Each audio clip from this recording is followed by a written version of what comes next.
Faye moved out of the way. Timothy entered the living room with his subordinates and Shelby. Faye's ice-cold gaze swept past Shelby's face. Shelby looked absolutely pitiful, following behind them with her head bowed down. Timothy came up to Wilbur and asked, "Are you Wilbur Penn?" "That's me," Wilbur said. Timothy said coldly, "Miss Shelby Seacrest here made a report saying that she was sexually assaulted in your house. You are to cooperate with us immediately and return to the station with us for investigation." "Sure, that's not a problem. Let me change my clothes," Wilbur said. Timothy looked at Wilbur's torn pajamas.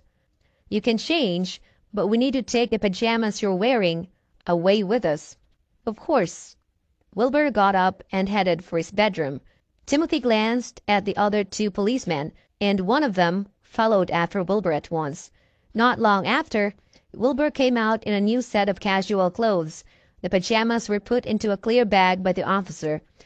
"Come with us." Timothy was about to take Wilbur away.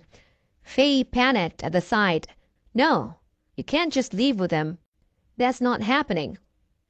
Wilbur was hardly the type who needed to force himself onto a girl. Faye knew that better than anyone here. The two of them would have been a thing if Wilbur had been after anything like that. Shelby was hardly even someone of consideration. To think that she was accusing him of sexual assault, too. What a joke. Yet Timothy said, "Who are you? Don't get in the way of our investigation." "I am the CEO of Cape International's headquarters, Faye Eves," Faye said loudly.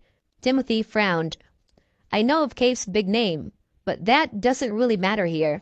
We've got to investigate everyone according to the law. You can't stop us." "Well, you're not leaving with him. I'd like to talk to your superior," Faye shouted. Timothy raised his voice as well. "I don't care who you get in touch with. We're just investigating the case as we normally do when we receive a report. If you insist on disrupting our investigation, we'll take you in too." "You wouldn't dare," Faye shouted back, unwilling to back down. Just then, Wilbur raised a hand. "Stop arguing. The truth will prevail in the end. Do what you need to do." His words calmed Faye down a good deal, but she was still angry. Her chest heaved as she glowered at Shelby. "It was him, right?"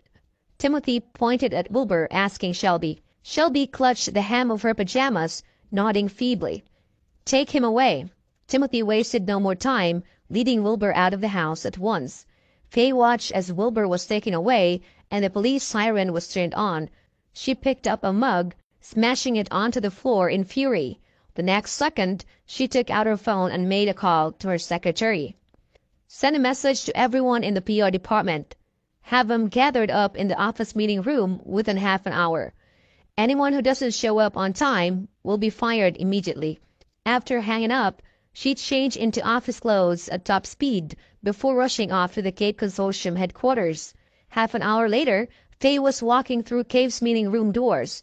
Her secretary, as well as everyone from the PR department, were all waiting for her with nervous expression on their faces.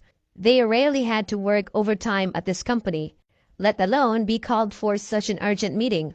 Faye cut off everyone's greetings.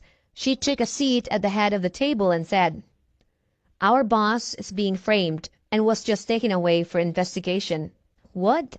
The crowd was shocked. They all knew that the real boss of Cape Consortium spent a lot of time with Miss Eves, and everyone had been gossiping about what the two were to each other.